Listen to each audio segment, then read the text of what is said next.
नारद जी ने कहा, मुनि, आपने संक्षेप से ही युग धर्मों का वर्णन किया है, कृपया कली का विस्तार पूर्वक वर्णन कीजिए, क्योंकि आप धर्मज्ञों में श्रेष्ठ हैं। मुनि श्रेष्ठ, कल युग में ब्राह्मण, क्षत्रिय, वैश्य तथा शूद्रों का खान पान और आचार व्यवहार कैसे होगा? श्री सनक जी ने कहा, सब लोगों का उपकार करने वाले मुनि श्रेष्ठ, सुनो, मैं कली धर्मों का यथार्थ एवं विस्तार पूर्वक वर्णन करता हूं। कली बड़ा भयंकर युग है। उसमें सब प्रकार के पातकों का सम्मिश्रण होता है, अर्थात पापों की बहुलता होने के कारण एक पाप में दूसरा पाप शामिल हो जाता है। ब्राह्मण, क्षत्रिय, वैश्य और शूद्र धर्म से मुंह मोड़ लेते हैं। घोर कालयुग में प्राप्त होने पर सभी द्विज वेदों से विमुख हो जाते हैं। सभी किसी न किसी बहाने से धर्म में लगते हैं। सब दूसरों के दोष बताया करते हैं। सबका अंतःकरण व्यर्थ अहंकार से दूषित होता है। पंडित लोग भी सत्य से दूर रहते हैं। मैं ही सबसे बड़ा हूं, इस प्रकार सभी परस्पर विवाद करते हैं। सब मनुष्य अधर्म में आसक्त और वितंडावादी होते हैं। इन्हीं कारणों से कलयुग में सब लोग स्वल्प आयु होंगे। थोड़ी आयु होने के कारण मनुष्य शास्त्रों का अध्ययन नहीं कर सकेंगे और विद्या अध्ययन शून्य होंगे। उनके द्वारा बार बार अधर्म पूर्ण वर्ताव होता है। उस समय की समस्त पापरायण प्रजा अवस्था क्रम के विपरीत मरने लगेगी।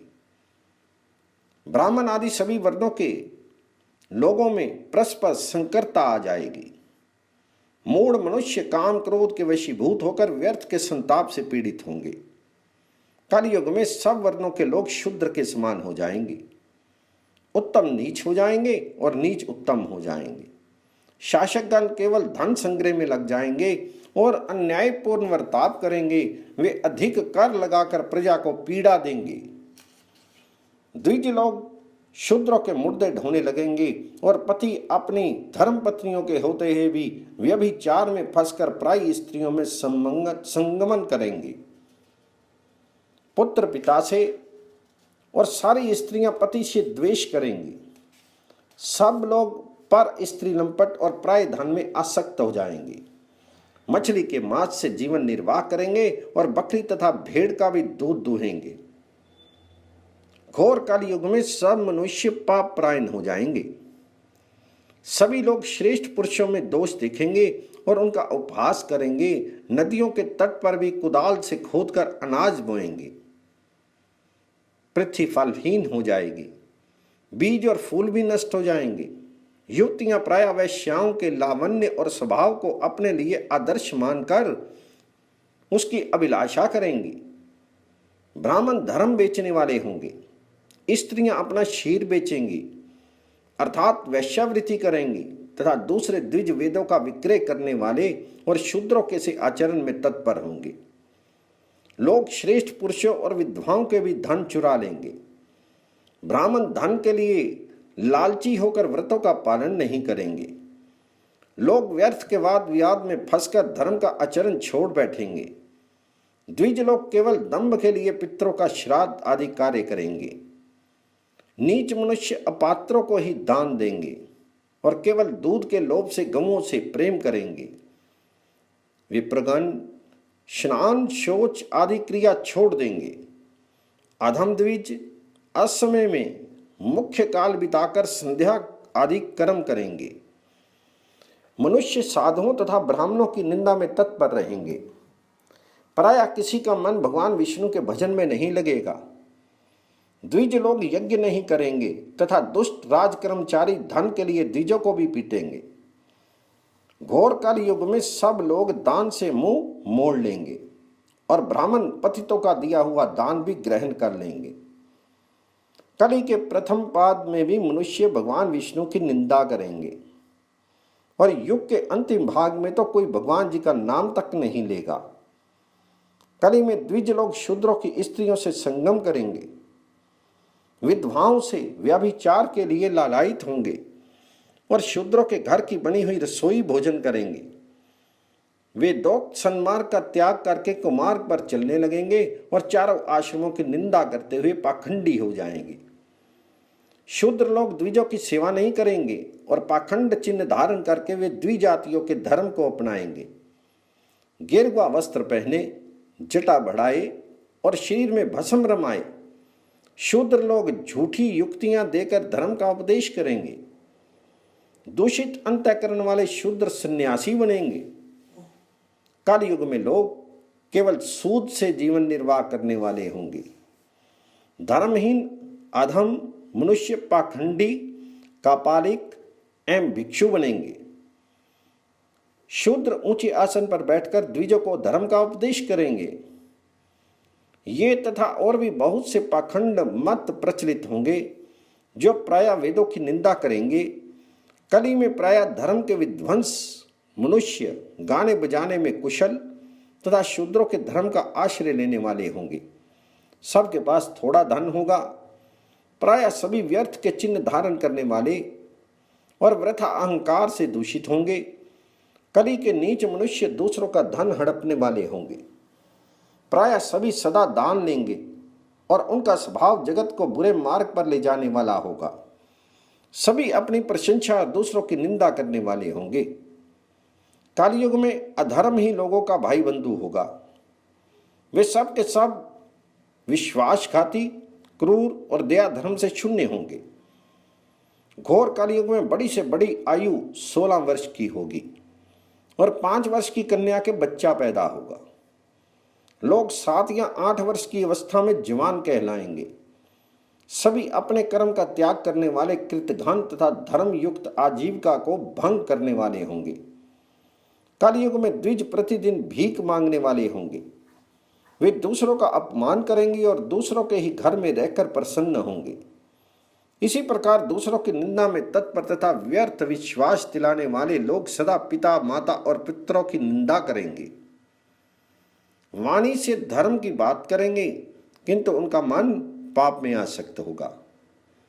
धन, विद्या और जवानी के नशे में मतवाले होकर सब लोग दुख भोगते रहेंगे। रोग, व्याधि, चोर, डाकू तथा अकाल से पीड़ित होंगे। सबके मन में अत्यंत कपट भरा होगा और अपने अपराध का विचार न करके व्यर्थ दूसरों पर दोषारोपण करेंगे। पापी मनुष्य धर्म मार्ग का संचालन करने वाले धर्मपरायण पुरुष का तिरस्कार करेंगे। कलयुग आने पर म्लेच्छ जाति के राजा होंगे। शूद्र लोग भिक्षा से जीवन निर्वाह करने वाले होंगे और द्विज उनकी सेवा शुरुआ में संलग्न रहेंगे। इस संकट काल में ना कोई शिष्य होगा, ना गुरु, ना पुत्र होगा, ना पिता और ना पत्नी होगी, ना पति। कलयुग में धनी लोग भी याचक होंगे और द्विज लोग रस का विक्रय करेंगे। धर्म का चोला पहने हुए मनुष्य वेशधारी द्विज नहीं बेचने योग्य वस्तुओं का विक्रय तथा अगम्य स्त्री के साथ समागम करेंगे। नरक के अधिकारी द्विज वेदों और धर्म शास्त्रों की निंदा करते हुए शूद्र वृत्ति से ही जीवन निर्वाह करेंगे। कलयुग में सभी मनुष्य अनावृष्टि से भयभीत होकर आकाश की ओर आंखें लगाए रहेंगे और क्षुधा के भय से कातर बने रहेंगे। उस अकाल के समय मनुष्य कंद, पत्ते और फल खाकर रहेंगे और अनावृष्टि से अत्यंत दुखित होकर आत्मघात कर लेंगे। कलयुग में सब लोग काम वेदना से पीड़ित, नाटे शरीर वाले, लोभी, अधर्मपरायण, मंदभाग्य तथा अधिक संतान वाले होंगे।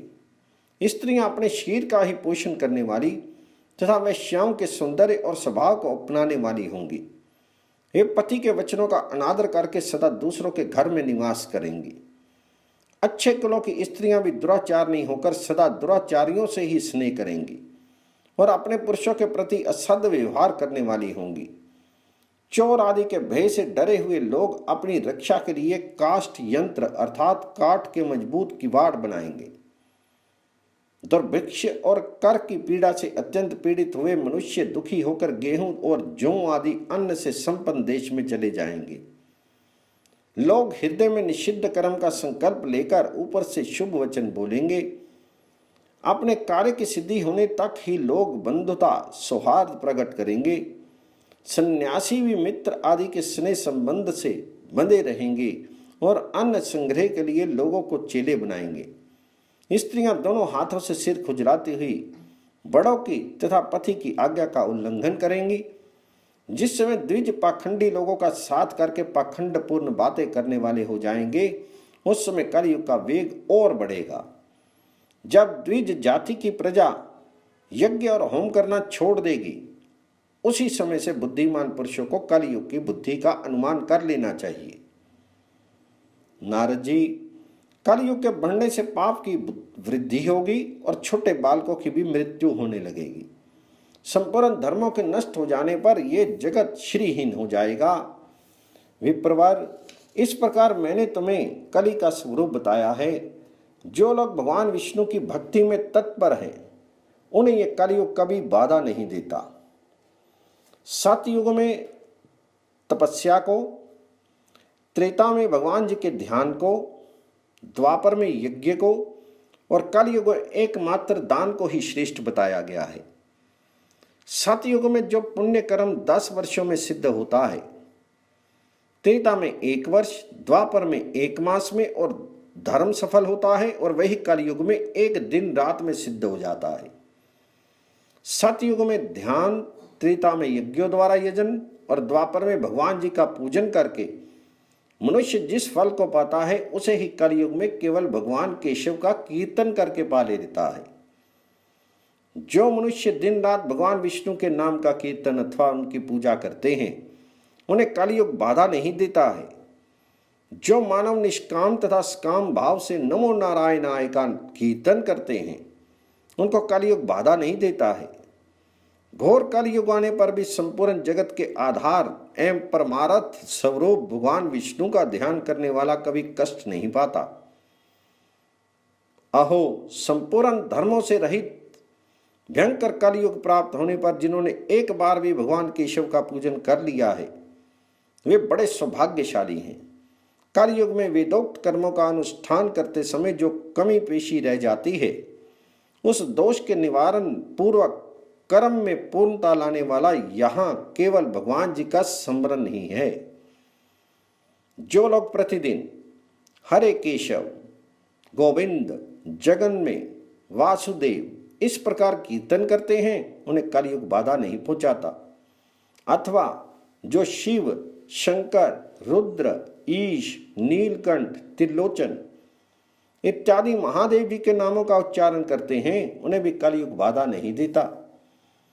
नारद जी, महादेव, विरूपाक्ष, गंगाधर, मृड और अव्यय इस प्रकार जो शिव नामों का कीर्तन करते हैं, वे कृतार्थ हो जाते हैं। अथवा जो जनार्दन, जगन्नाथ, पीताम्बरधर, अच्युत इत्यादि विष्णु नामों का उच्चारण करते हैं, उन्हें इस संसार में कलयुग में भय नहीं है। घोर कलयुग आने पर संसार में मनुष्यों को पुत्र, स्त्री और धन आदि तो सुलभ है, किंतु भगवान विष्णु की भक्ति दुर्लभ है। जो वेद मार्ग से बहिष्कृत, पाप कर्म प्रायण तथा मानसिक शुद्धि से रहित हैं, ऐसे लोगों का उद्धार केवल भगवान जी के नाम से ही होता है। मनुष्य को चाहिए कि अपने अधिकार के अनुसार यथाशक्ति संपूर्ण वैदिक कर्मों का अनुष्ठान करके उन्हें भगवान महाविष्णु को समर्पित कर दे और स्वयं उन्हीं नारायण देव की शरण होकर रहे।